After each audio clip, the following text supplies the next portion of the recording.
आपण आर्किटेक्ट भालचंद्र चावरे सरांबरोबर Shri Varade architect Varade sir जे होते त्यांनी डिझाईन केलेलं आणि बांधलेलं एक सुंदर असं बंगला आहे, जो येत्या काळामध्ये डेव्हलपमेंटच्या एका प्रोसेसमध्ये जाणार आहे. तर त्या संदर्भात आपण त्यांच्याकडनं जाणून घेणार आहोत.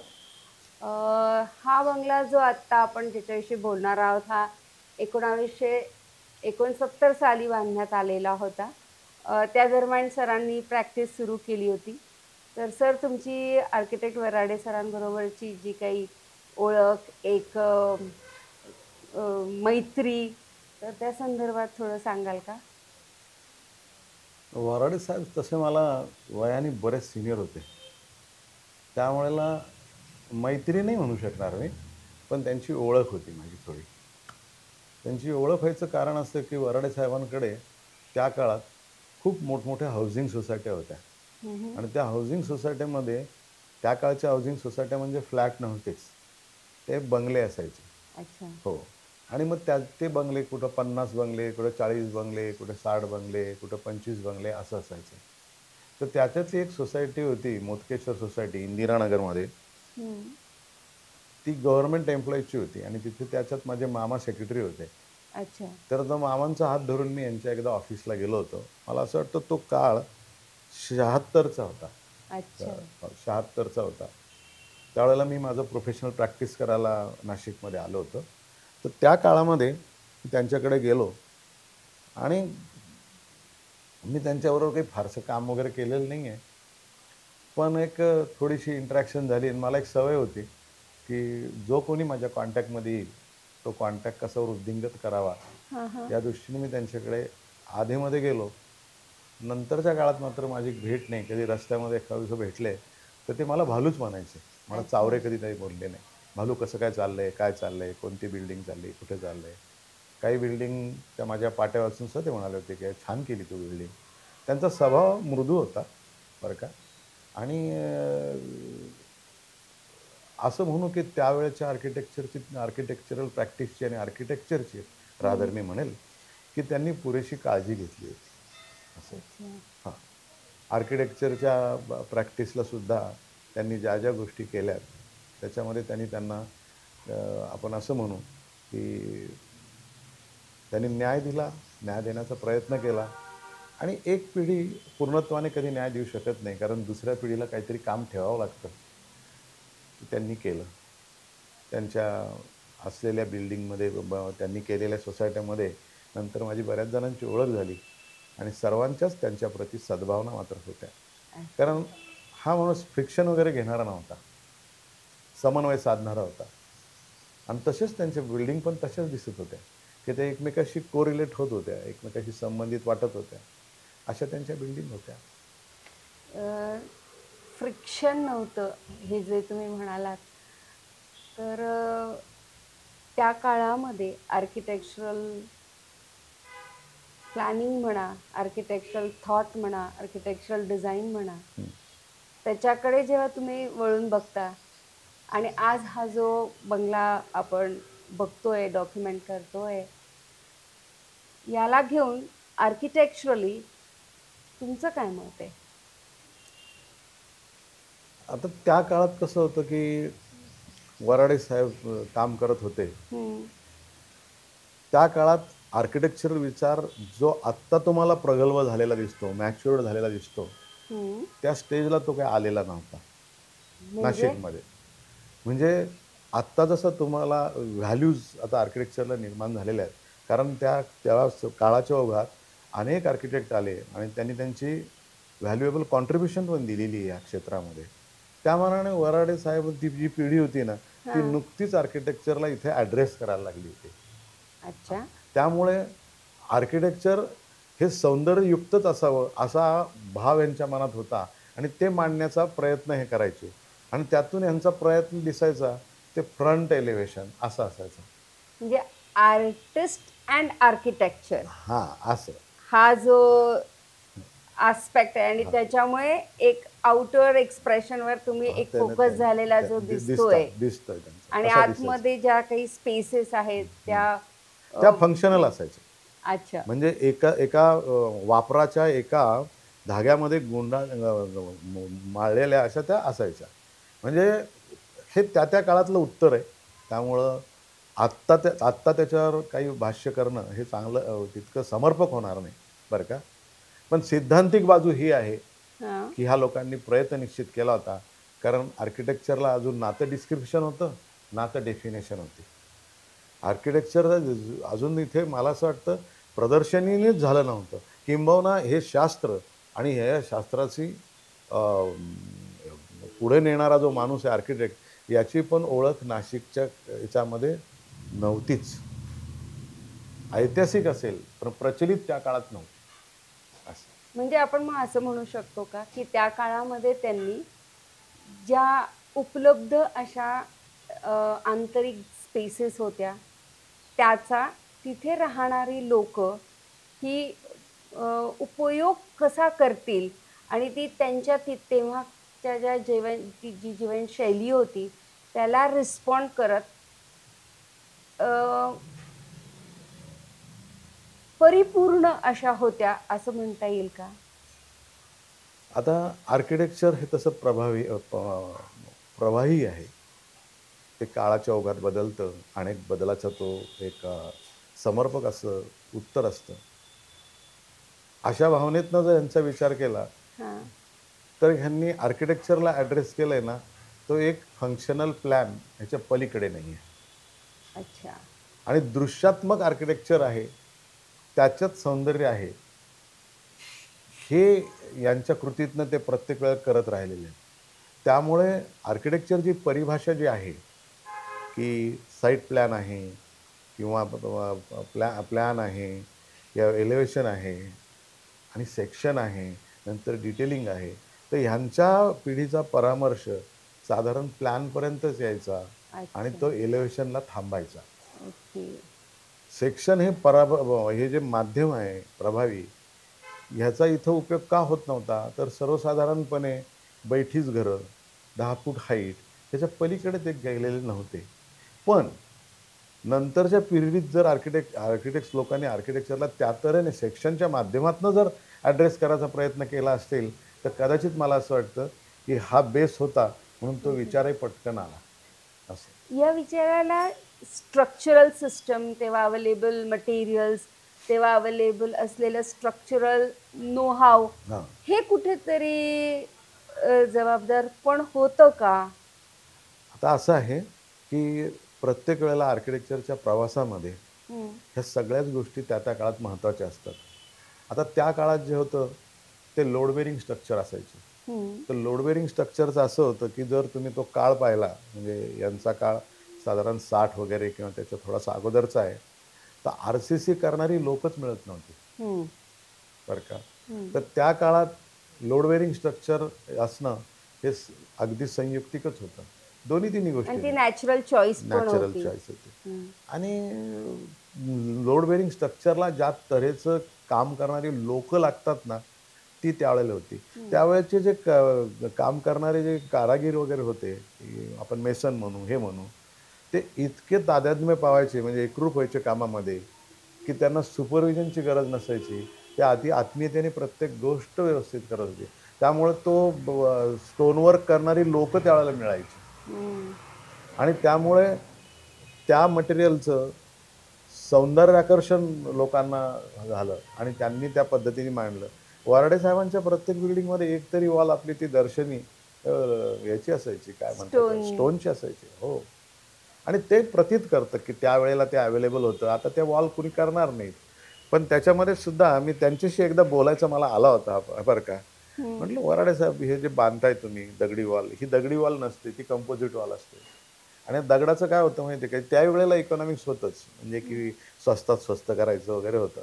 त्यामुळे एखादा दगड पोरस जर असला ना त्यातला, तर तो अख्खी वॉल आतून हे व्हायची आणि त्याला काही फारसे हे नसायचे.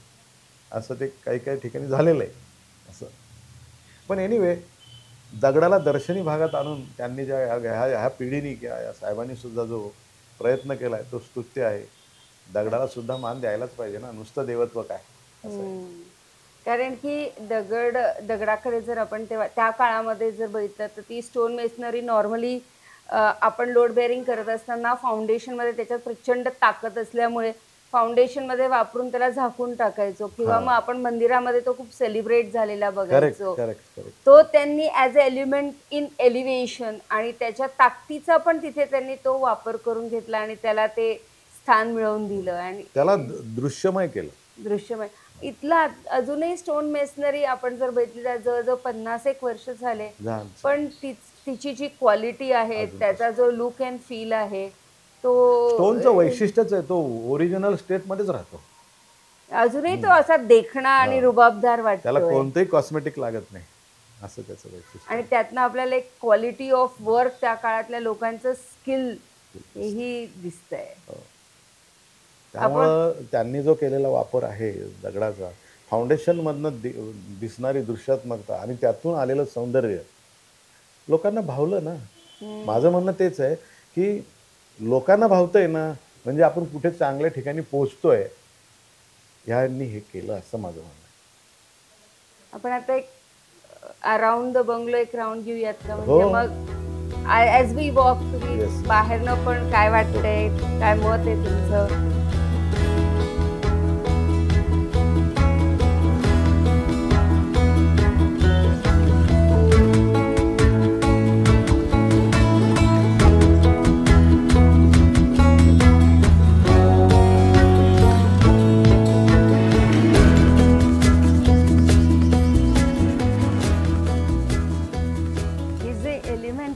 तुळशी वृंदावन हो, हे असं लुप्त होत चाललेलं एक एलिमेंट आहे. परंतु सगळ्या जुन्या बंगल्यांच्या अगदी समोर सुंदररित्या मानाने उभा राहणारा हा एलिमेंट आहे. तर यावर तुम्हाला काय वाटतं, काय म्हणणं आहे तुम्हाला, काय सांगायचं वाटेल? तुळस ह्या झाडाला, म्हणजे आपण ते झाड म्हणू, जर पाहिलं ना तर सौंदर्यशास्त्राचे कोणते नियम तिला अजिबात लागू होत नाही. म्हणजे कसंही वाढतंय, काही होतंय. आंब्याचं झाड पाहिलं की त्याला एक निशाला डेरा आहे. जसं तुझं माडाचं झाड पाहिलं की त्याला त्या उंचीमध्ये आणि थेट वरपर्यंत नेतं. तसं तुळशीला म्हटलं ना आपण, सौंदर्याचे निकष लावले तर ती त्याच्यात कदाचित बसत नसेल, पण त्यांना धार्मिक असं छान महत्त्व आहे आणि बोटॅनिकली तिला महत्त्व आहे. आणि त्याच्यामुळं आपल्याकडे तुळस ही रिलिजियस प्लांट म्हणून पाहिलं जातं. आणि आपल्याकडे रिलिजियस तत्व कुणालाही मिळत नाही, त्याच्यात तेवढी ताकद पाहिजे, कारण ती प्राणवायू जास्त देते. अच्छा, सायंटिफिकली देते. आणि आपल्या पूर्ण हिंदू धर्माच्या लोकांमध्ये मनामध्ये तुळशीबद्दल अतोनात आदर आहे. तुळशी वृंदावन कुठल्या घरात नाही असं मला दाखवा. कुठेच एका छोटा डब्बा असेल, कुठे घरी कुंडी असेल, ज्याच्या त्याच्या क्षमतेप्रमाणे मात्र तुळशी त्याच्या घरात असते. वृंदावन हा तिचा रेसिडन्स आहे. तुळशीसाठी बांधलेला, बरं का, देवाने बांधलेला आणि मानवाने जपलेला असा सुंदर तिचा रेसिडन्स आहे की त्याची तुलनाच होऊ शकत नाही. आणि ते आपलं सांस्कृतिक प्रतीक पण आहे, जो ज्याच्या त्याच्या कुवतीप्रमाणे, ज्याच्या त्याच्या बुद्धीप्रमाणे तिला सजवत असतो. एवढंच नाही तर तिचा लग्न सोहळा सुद्धा आपण करतो. एक्झॅक्टली. आणि ते तिच्यात त्याचे छोटेसे खोपे, त्याच्यामध्ये ते दिवा लावायला, त्यामुळे तिला त्यांनी पूर्वेला अधिष्ठित केलंय. खरोखरच सुंदर आहे, पाहिजेच. Now when we look at this, हे जेव्हा आपण असं बघतोय सर, इथे स्टोन मेसनरीच्या बरोबरीने एक अतिशय सुंदर सेलिब्रेट झालेला एलिमेंट आहे, अँड दॅट इज आर्च. तर आता आणि त्याच्या खाली परत एक विंडो आहे, त्याला एक छज्जा आहे, त्याचं एक आपलं एक्सप्रेशन आहे, त्याची एक आयडेंटिटी आहे. तर हा जो विचार आहे किंवा ह्या पद्धतीने याचं स्वरूप असावं, यामागचं त्यांचं प्रावधान काय असू शकतं? या फ्रंट एलिव्हेशनकडे पाहिल्यालाच वाटतं की हे विचारांती केलेलं आहे. याच्यात निश्चित विचार आहे. हा जो विचार आहे हे प्रामुख्याने असा आहे की ह्या वास्तूला तो समर्पित केलेला आहे, त्यामुळे तो सेलिब्रेट होत आहे. ह्या वास्तूला मला काहीतरी करायचं आहे, हिचं दृश्यात्मकता, तिचं दिसणारं पहिलं हे अतिशय सुंदर करायचं आहे आपल्याला, बरं का. ती एक भावना, तिला देखणी बनवायची. ती जेवढी चांगली तिच्यापेक्षाही मला जास्त देखणी बनवायची आहे. आणि तुम्ही जर पाहिलं ना, हे त्या अतिशय एक प्रकारची शिस्त आहे. एक सर्कल हा लहान मुलाला सुद्धा आवडणारा जो भाग आहे त्याचं प्रत्यंतर आलेलं आहे. आणि ते अनेक वेळा झाल्यामुळं त्याच्यात Repetition आहे. रिपिटेशन मधनं रिदम Rhythm पण त्याला पण आलेला आहे. आहे. हां. बरं, नुसती सर्कल नाहीये, त्याचं त्यांनी एलिव्हेटेड रूप केलंय. तुम्ही छज्जा पाहिला तरी त्याला सर्क्युलर केलंय आणि एक्झॅक्टली. त्याला इट्स एका शिस्तीत फ्लोइंग. ठेवल्या असल्यामुळे तुम्हाला नाही म्हटलं तरी ह्याचा विचार निश्चित झालाय असं वाटतं. इव्हन तुम्ही विंडो पाहिली त्याच्या खालची ती छोटीशी पट्टी, मग ते आत गेलेलं, म्हणजे ह्याच्यात तुम्हाला सरफेस डेव्हलपमेंट पण दिसते, की जे प्रामुख्याने आपण बेसिक डिझाईन, मूलाधार, इनोसंट आधार डिझाईनचा जो आपण हे करतो ते त्याच्या ह्याच्यात दिसतंय ते, बरं का, की कुठे ना कुठे सगळ्या गोष्टी, इव्हन ॲडिशनमध्ये सुद्धा त्या ग्रिल लावलेल्या आहेत ना, त्याही सुंदर आणि समर्पक आहेत. सो म्हणजे एक एलिमेंट आहे त्याचं रिपिटेशन आहे आणि त्याच्या रिपिटेशननी हो. एक कंपोजिशन क्रिएट केली. म्हणजे इथे जो असा एक प्रोजेक्टेड एलिमेंट आहे त्याला सुद्धा बघा सर, एक हो, कर्लिनियर आहे. एक्सप्रेशन आहे आहेच ना, आहेच. आणि त्याचे कान असे स्क्वेअर आहेत, वेअर सुंदरच इट केलं. एंड्स. इट्स अ कम्प्लीट म्हणजे प्रत्येक एलिमेंटला आयडेंटिटी दिली आहे आणि त्यांना सहचरणी पण केलेलं आहे. सगळे एकत्र आहेत व्यवस्थित. ते कंपोजिशनल कंपोजिशनल व्हॅल्यू व्हॅल्यू आहे त्याला असं. कारण एलिव्हेशन म्हणजे 2 डायमेन्शनल कंपोजिशन आहे आणि प्रत्यक्ष दिसताना मात्र ते 3D दिसतं. इव्हन तुम्ही कॅनोपी पहा ना, हो. हे खरं प्रत्येक बिल्डिंगचं वेलकमिंग येणं मी तो असं करतो, म्हणजेच हे कॅनोपी म्हणते या या या घरात या, घरात या. Inviting. It's invitation. Yes, it's an invitation. Yes, आणि इट्स अ स्टेटमेंट असंही म्हणू आपण. आणि स्टोन जो त्याला सुद्धा बघा सर, आपण खाली एक बँड दिलाय, हो. वरती लिंटल लाईक बँड आहे and it is fitting between those two horizontal Yes, yes, lines yes. आणि त्याची पण हॉरिझॉन्टॅलिटी पुरत सेलिब्रेट celebrate केलेली आहे. म्हणजे तुम्हाला सांगतो ना, इव्हन सौंदर्यात सुद्धा बरं का 2 असतात, की एक बेशिस्त सौंदर्य आणि एक शिस्तबद्ध सौंदर्य. हे दुसऱ्या ह्याच्यात नव्हतं. हां. कधी Order आहे. म्हणजे बेशिस्त मी ह्याला समर्पक शब्द वापरतो, डायव्हर्सिफाईड आणि एक युनिफाईड असतं. तर हे युनिफाईड आहे असं माझं म्हणणं. अँड ऑर्डरली पण आहे. ऑर्डरली पण आहे. व्हेरी स्ट्रॉंग ऑर्डर आहे उलट मी तर म्हणेन. असं व्हेरी स्ट्रॉंग ऑर्डर.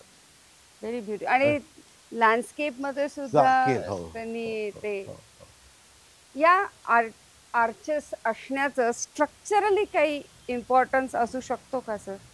नाही, एक आर्च स्ट्रक्चरल तुम्ही कशी तिला वापरा, बरं का, तिचं बिहेवियरच असं असतं की ती स्ट्रक्चरली काळजीच घेते.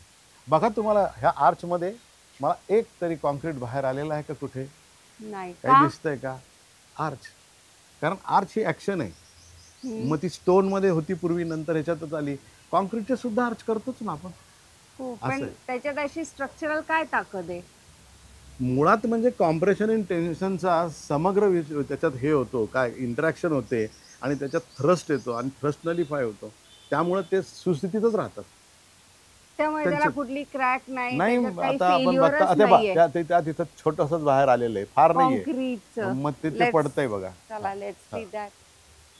कारण स्टोन सुद्धा इतका इंटॅक्ट आहे ना, हो, म्हणजे आता हो. जो प्रेमाने काढला ना, हो, तर तो एक खरंच सांगतो. पीस सेपरेटली हो. व्यवस्थित याच्यात निघणार तू जो आहे. शब्द वापरला ना, प्रेमाने केलेला आहे, त्याच्यात प्रेम भावच आहे. आणि प्रेम ही खरं सांगायची तर आदरणीय भावना आहे. हो. त्यांनी स्टोनला तेवढा आदर दिला. एवढंच नाही, तुम्ही पॉइंटिंग पाकिट सुरू केलंय. हे पॉइंटिंग नुसतं पॉइंटिंग नाहीये. आणि See, हे पण हे बघा हे ना हे सर, करून हे केलेलं आहे हे असं. हो. प्रत्येकाला आता एक फ्रेम बिल्डिंग दिली आहे. आपण हे करतो, काय आपण मटेरियलला हे करतो, पण खऱ्या अर्थाने त्याची जी पूजा करतो ना, तो कारागीर असतो. आणि कारागिराच्या मनात आर्किटेक्टनी काही भावना निर्माण केल्यावर मग हे असे स्ट्रक्चर्स निर्माण होतात. त्याला हात मारला तरी आवाज कसा येतोय बघा. हो ना, खणखणीत. So pretty. हे. हे तर किती ब्युटिफुली केलंय नाही, हे. आता तर म्हणतो याचे आपण चांगले एनलार्ज फोटो काढून आपल्या आर्किटेक्चरच्या कॉलेजमध्ये ठेवायला हवेत. असं आता तुला सांगतो की ही कला नष्ट झाली कारण तिला तेवढंसं पुरेसं आर्थिक पाठबळ मिळत नाही. म्हणजे आता समजा हे करायचं ठरलं ते खूप महाग आहे बुवा, हे होत नाही, ते कारागीर मिळत नाही, त्यांना प्रत्यक्ष त्याचं काम मिळत नाही, म्हणून बिचारे त्यांची संख्या कमी कमी होत आता जवळजवळ लुप्तच पावलेली आहे. हे प्रेमाने केलेलं काम हे दिसतं ना. सर, पण हे 1969 मध्ये हो. हे कसं त्या केलं काळात होतं. असेल? नाही, त्या काळात ही लोक होती आणि त्या जमातीला पाथरवट म्हणायचे, म्हणजे दगडी काम करणारी लोक. पाथरवट असं म्हणतात. इपिटोम ऑफ पेशन्स आहे. हो, येस, पेशन्स. हा केवढा पेशंट. आता तुला सांगू का याच्यामध्ये, असणार ना हो तेव्हा. हो हो, अतिशय कमी टूल असते, कमी हे असते. थापीनेच केलं असेल ना. हो, थापी किंवा एखादी लाकडी पट्टी वगैरे त्यांनी घेतली असेल. तू इव्हन द मटेरियल तर तू हे जर पाहिलं तर याच्यात बघ, तू अगदी मॉर्टर कसा वापरलाय, हे कसं आणि एवढं करत असताना दगड जपलाय बरं का. हा. हो. आणि आपण आता त्याला झाकून टाकतो दगडाला. हा?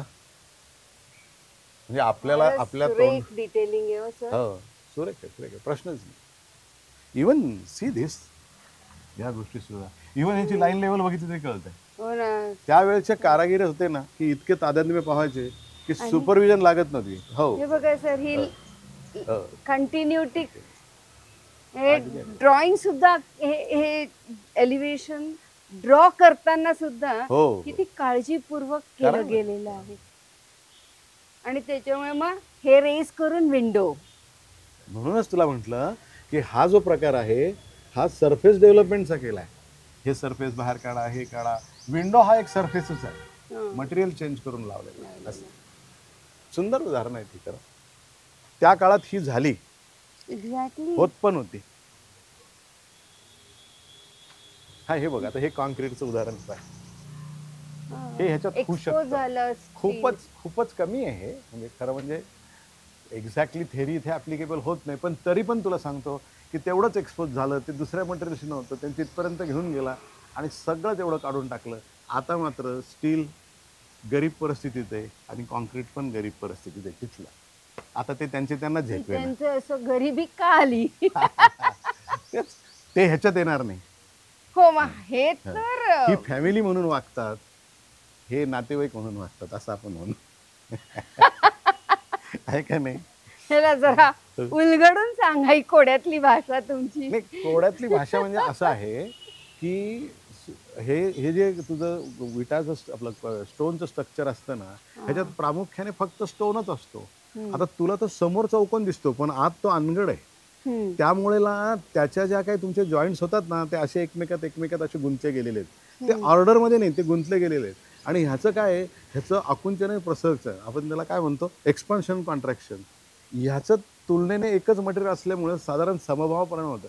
याच्यात काय होतं, कॉन्क्रीट आणि स्टीलचं ह्याच दोन गोष्टी की ज्या अव्यात दररोज घडत असतात. आणि ते दोन वेगवेगळे मटेरियल, त्यांचं बिहेवियर पण कम्प्लिटली वेगवेगळं आहे. आता त्याच्यामुळे त्यांची ती भांडणं चालू झाली आणि भांडणात ते दोघे उघडे पडले असं आपल्याला म्हणता येईल. ते तिथे होणार नाही. ते अजून 50, 60, 100 वर्ष, किती वर्ष ते टिकू शकेल असं. खरं वास्तविक पाहता यांनी ही वॉल उचलता आली असती आणि त्याची उचलून तिकडे ठेवून द्यावी आणि आर्किओलॉजिकल एलिमेंट होऊन जाईल ते. त्यांचं असं. आता बघ, ह्याला यांनी बॅक साइड म्हटलं नाही, यांनी लगेच ते एलिमेंट हे केलं, तेवढ्या मोठ्या सेलिब्रेट केलेलं. म्हणजे स्टोन सारख्या एलिमेंटला सेलिब्रेशनच्या पातळीवर आणून ते ठेवलं. आता इवन तू आता स्टोनची तू सायग्राफी हे जरी पाहिली ना, ते किती ब्युटिफुल दिसतं. त्यांना अस्तित्वच नाही आलं, आनंदाचं अस्तित्व ते जगतात असं आहे. आणि रुबाबदारपणे उभे, रुबाबदारपणे उभे. डिसिप्लिन रुबाबदारपणा देतेच, असं आहे का नाही? मग मला माहित नाही. आहे ना तुझ्याकडे रुबाबदारपणा, काही ना काही त्या डिसिप्लिनच आलाय. आता हे बघ, इथं तेच झालं, इथं तेच झालं. हे होणारच, कारण ही दोन मटेरियल गुन्ह्या गोविंदाने कधी राहूच शकत नाही. पण म्हणजे याचा अर्थ असा का की कॉन्क्रीटला त्या मानाने लाईफ खूप कमी आहे? 100% कमी आहे, 100% कमी आहे. You go and ask for this. काय तुझं मोठे मोठे ब्रिज चालतात ना, त्यांना सांगायचं लाईफ किती आहे, ते सांगतील तुला काय. You ask them. आणि मग सांगायचं आमच्या याला तर 150 वर्ष झाले तुमच्या व्हिक्टोरिया ब्रिजला. मग कसं टिकतं? 3.5 वर्षाच्या शिवाजी महाराजांच्या काळातला ब्रिज अजून चांगला आहे, असं का? बरं, त्याच्यावर ट्रॅफिक कमी म्हणाल तर मान्य करू, पण ज्या ट्रॅफिकला तो तुम्ही कमी म्हणता ना, त्यावेळेला एखादं त्याच्यावर वाहन जात असेल, आता तर हजारो जातात ना, पण आणि टनावादी लोडने जाता ना. म्हणजे तेव्हा तर काही 50 टनी तर नव्हतंच ना, काही जास्तीत जास्त 2 टनाचं जायचं, बुलक कार्ट किंवा हॉर्स कॅरेज असं.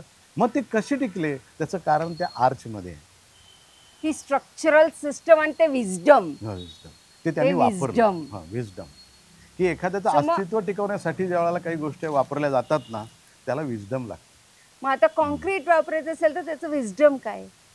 आता काय झालं माहिती आहे का, आता तू हा प्रश्न विचारा, मला बरं झालं. आता भाकरा नांगर, आमके तमके असे तऱ्हेचे मोठे मोठे ते कॉन्क्रीटमध्येच केलेले आहेत ना त्यांनी. पण त्या कॉन्क्रीटची जी डेन्सिटी आहे, खरं सगळं स्ट्रक्चरचं जे आहे, सगळ्या स्ट्रक्चरमध्ये काय असतं महत्त्वाचं, ते मटेरियल डेन्सिटी असते. मटेरियल डेन्सिटी ह्या त्या मटेरियलची ताकद असते. म्हणजे सागाचं लाकूड स्ट्रेंथ, पण तुझ्या शेवग्याच्या शेंगाच्या ह्याला स्ट्रेंथ नाही. असं काय? लाकूडच आहे ना, नैसर्गिकच आहे ना, त्याच जमिनीतनं ते सगळं घेतात ना. मग याला स्ट्रेंथमध्ये फरक काय? तर तुझ्या सागाला डेन्सिटी हवं. आणि हा फिजिक्सचा विषय आहे. म्हणून how physics and chemistry is relevant in architecture, these are the examples. नाव जेव्हा आता 2025 मध्ये कॉन्क्रीट ही सर्वसामान्य माणसांच्या आयुष्यातलं म्हणजे नो सेकंड ऑल्टरनेटिव्ह जेव्हा ते घरं बाय करतायत तेव्हा, तर ते जेव्हा ती घरं बाय करतायत तेव्हा त्यांनी कुठली दक्षता घ्यावी, त्यांनी किमान कुठले प्रश्न विचारावे? त्या दक्षता अशी घ्यायला हवी की जितका होईल तितका कॉन्क्रीटशी पाण्याचा संबंध येऊ देऊ नये. ते शक्य आहे, ते शक्य आहे, शक्य आहे. मी तुम्हाला पहिलंच सांगितलं, पाणी हा कन्स्ट्रक्शन मधला सद्भाव असलेला मित्र आहे. म्हणजे मी परत तुला ते सांगतो उदाहरण, रस्त्यावर एखादं भांडण चाललेलं असतं, हा, तू ते मिटवायला जाते, अरे काय असं काय भांडता, भांडू नका. तो म्हणतो तू का भांडण झालं? तो म्हणतो त्याने मला दगड मारला. अरे दगड नाही मारला, तो तिकडे सरकत होता, तुला लागला. काही नाही, जाऊ दे, कुठं लागलं का तुला, बरं झालं. आपण समोपचाराने हे करतो, ते भांडण मिटतं आणि तू निघून जातो. कन्स्ट्रक्शन मध्ये करेक्ट हीच भूमिका वॉटर पण करते. म्हणजे कन्स्ट्रक्शनला जीवन देणारी, स्ट्रेंथ देणारी, अव्याहत मोठं असं आयुष्य देणारी जी मटेरियल आहे ते आहे वॉटर. म्हणजे H2O बरं का, H2O आहे. काय करतो बरं? येतो बितो, सगळ्यांना गोविंद वाढवतो बिडवतो, आंघोळी घालतो, सगळं करतो. अरे बाबा, आता मला दुसऱ्या कन्स्ट्रक्शनवर जायचं, पाणी तिकडे निघून जातं. पाणी तिथे राहिलेलं कन्स्ट्रक्शनला आवडत नाही. एकदा तुझं काम झालं आणि ते परत जर आलं तर मात्र ते डोक्याला ताप देतं. म्हणून कन्स्ट्रक्शन करताना परत पाण्याचा प्रादुर्भाव होणार नाही याची पहिली काळजी घ्यायला पाहिजे. पण संगोपन जे कन्स्ट्रक्शनचं करतं त्याच्या बाल्यावस्थेत त्याचं नाव मात्र पाणीच असं. मग ह्या गोष्टी व्हायला लागतात. म्हणजे लोकांनी ही काळजी म्हणजे तुला सांगतो, पाऊस जास्त पडला म्हणून लिकेज होत नाही, पाणी थांबल्यामुळे लिकेज. पाण्याचा प्रवाह जर तो हे झाला तर मात्र तो सोडत नाही, मग तो कुणी का असेना. आणि मग ती कॅपिलरी ऍक्शन होते आणि तो कुठेही. म्हणजे हा परत तोच मुद्दा आहे की गुरुत्वाकर्षणाचा आहे, लिक्विडच्या क्वालिटीचा आहे, ह्या गोष्टी येतातच. बघा ना किती सुंदररित्या तो टर्न होतोय, त्या टर्नला पण किती सुंदर. आता तुला सांगतो ना, इतकं सरळ सोपं छान लाईन निर्माण करणं बरं का, आणि ती एवढी टिकली असती का? तर कदाचित नसती टिकली. म्हणजे एवढ्या उंचीची म्हणतो आम्ही, एक 3-4 फुटापर्यंत काय टिकू शकते ती? नाही, असं नाही. आणि दुसरी गोष्ट, प्लास्टर हे त्याच्यावर थापलेलं आहे, म्हणजे 2 लोकांचा जॉईंट आहे. आता त्यांनी किती दिवस एकत्र राहायचं, ते भांडण करतात एकमेकात. कारण का? परत तो पर्यावरणाचा प्रश्न, ऊन, पाऊस, वारा. उन्हामध्ये परत कोल्ड अँड हॉट, हे सगळं त्या प्लास्टरला झेलावं लागतं. आतली भिंत म्हणते तुला काय करायचं कर, मला काही नाही. मग प्लास्टर म्हणतो ठीक आहे, मी तुला सोडून जातो, प्लास्टर सोडून देतं. पण ते ह्याच्यात येतच नाही ना, ते ह्याच्यात येतच नाही. हे एकदम मोनोलिथिक आहे. आणि बऱ्याच स्टॅगर केलंय. सुंदर सुंदर नाही, हे जर इतकं सुंदर आहे की पाहायला नाही मिळणार. फारच सुंदर आहे. मार्जिनल डिस्टन्स किती छान सोडलंय. कारण एवढं मार्जिनल डिस्टन्स त्यावेळेला सोडायची गरज नव्हती, पण सोडलंय. हे पण बघा ना, इव्हन तुला सांगतो, कास्ट आयर्नचे आहेत ते. हे आता ह्याच्यात असं आहे की ह्याच्यात स्पाउट दिसत नाही, राहिला असेल, तुंबला असेल, हे झालं नाही. बघा बरोबर तिथेच त्यांचं आलं की नाही. वनस्पतीमध्ये इतकी ताकद असते की कोणत्याही विपरीत परिस्थितीत ते येऊ शकते. हे बघ ना, आता ह्यांना कोण पाणी घालत असेल, गॅप मिळाली. आता ह्या पिंपळाला कोणीही पाणी कधी एक कपभर पण पाणी टाकलं नाही, पण तो खूप मोठा होईल असं.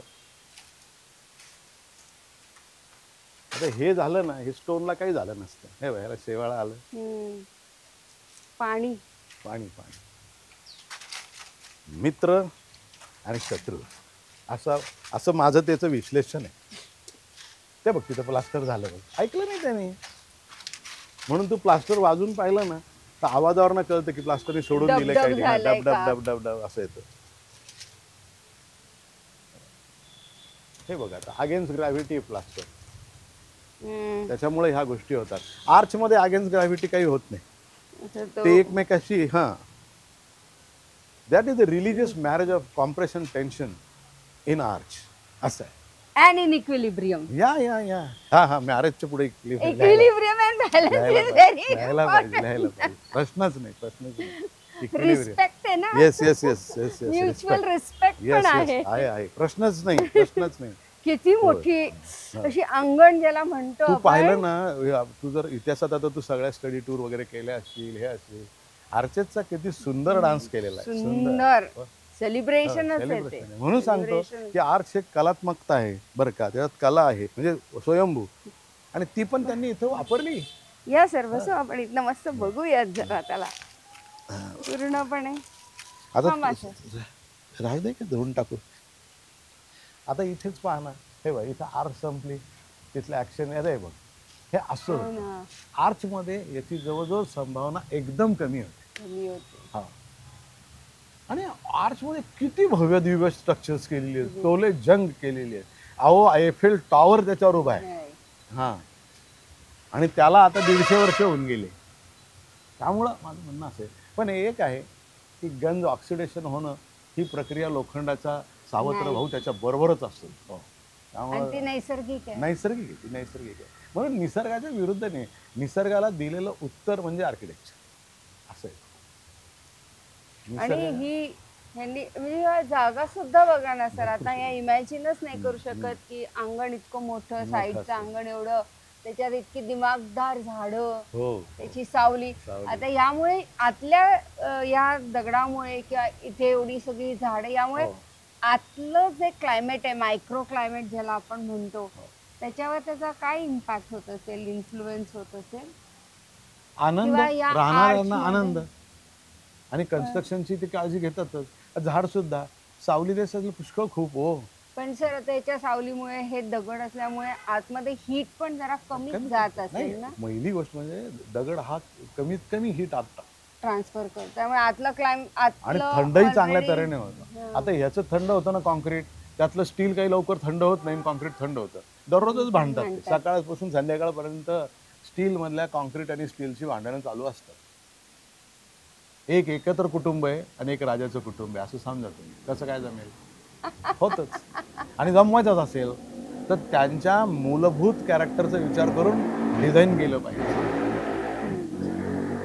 आता इथं दिसतंय की कॉन्क्रीट डेन्सिटी मारली गेली, डेन्सिटी झाली की संपला विषय बस. त्या वरती जे आर्चेस आहेत आणि त्याच्यात ज्या विंडोज आहेत सर, याचा व्हेंटिलेशन मध्ये काही उपयोग होत असेल का करत?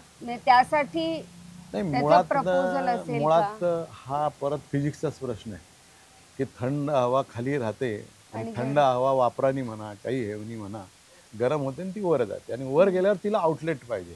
म्हणून हा व्हेंटिलेटर किंवा तिथल्या विंडोचा आपला आर्किटेक्चरमध्ये खूप उपयोग केला गेलाय. इथेही माफक प्रमाणात केला आहे. आणि दुसरी गोष्ट की लाईट हा कुठनं येतो याच्याप्रमाणे त्याची प्रतिभा येते असं आहे. म्हणजे एखादा डायलॉग आहे, तो अमिताभ बच्चन बोलतो आणि दुसरा बोलतो. अहो डायलॉग चांगला, डायरेक्शन देतोय, तेच वाक्य आहे, पण स्वरांमधला जो फरक आहे ना, तसा इथं हा लाईट कुठनं येतो तर हा सिलिंगच्या बाजूला चाललाय लाईट. हा वर्केबल लाईट नाही. वर्केबल लाईट असतो विंडोचा, आणि वर्क एरिया असते साधारण 75 सेंटीमीटर ते 90 सेंटीमीटर. म्हणून ही गोष्ट आपल्याकडे सेटल झाली. पण स्कायलाईटचा उपयोग काय तर सिलिंगवर ना आपल्याला नेहमी परावर्तित लाईट, इनडायरेक्ट लाईट, आणि तो प्रभावी का वाटतो तर त्या लाईटमुळे सिलिंगशी संवाद होतो. लाईट हे आपण असंही म्हणू शकू की लाईट हे सुंदर माध्यम आहे संवादाचं असं. आणि आपल्या कितीतरी गोष्टी अशा केलेल्या आहेत किंवा संवाद खूप छान केलेला आहे, खूप छान केला. माझ्या प्रॅक्टिसमध्ये सुद्धा ह्या मी गोष्टी वापरायचा प्रयत्न केला, आणि त्याचे उत्तर मात्र दुसऱ्यांनी दिले. मी माझं उत्तर कसं काय देऊ? माझीच प्रश्नपत्रिका लिहायची, माझाच प्रश्न, माझं उत्तर असू शकत नाही. पण ज्या वेळेला मला रिॲक्शन तशा येतात त्यावेळेला मला कळतं की मी केलेलं काम आहे ना ते वेल डिफाईन्ड आहे, आणि ते तशाच्या तसं पोहोचतं. म्हणजे जेव्हा लोकांना तशी ती अनुभूती येते तेव्हा आपण केलेल्या कामाची ती पावती आहे असं तुम्हाला म्हणायचं. शेवटी आर्किटेक्चर हे भावलेलं शास्त्र आहे, आणि भावतं त्यावेळेला ते भावनिक होतं. तसंच आहे ना. नाहीतरी राम मंदिरात आणि तुझा काय संबंध आहे? तुझे स्वतःचं आहे का ते? नाही तू विकू शकते का? नाही तुझ्या वडिलांनी तुला दिलंय का? का मग त्याच्यावर माझ्या सातबाराचं माझं नाव आहे? काही नाही हो. पण तरी पण असं का होतं? एक ती बिल्डिंग याच्या पलीकडे तिला महत्त्व नाही आहे. असे कित्येक देवळं आहेत की तिथं पूजा होत नाही. पण ती जी देवळं आहेत, ती जी आहेत, ही आपली अस्मिता होते. हम्म, प्राउड होतो. हम्म, हम्म. आपल्याला कोणी काही आपलं भांडण झालं तर आपण त्याचा उद्रेक होतो आपला आणि आपण गप्प होतो. पण इथं असं आहे की राम मंदिराला जर काही झालं तर तू कैक दिवशी दुःखी होशील. सर हम्म. Very big thank you. Not only architecture किंवा आर्किटेक्चरल अभ्यास करणारे विद्यार्थी, त्यात इंटरेस्ट असणारी लोक, पण सर्वसामान्य माणसांना सुद्धा कधी कधी काही प्रश्न पडतात. त्यांची जर दृष्टी आर्किटेक्चरकडे बघण्याची अशी काही वेगळी होऊ शकली या माध्यमातनं, तर we will we would have moved one step forward in our journey as a citizen of this city. So on behalf of Nashik, I really thank you की तुम्ही तुमच्या व्यस्त अशा याच्यातनं वेळ काढून आलात आणि इथे you help me understand this architecture. Thank you so much sir.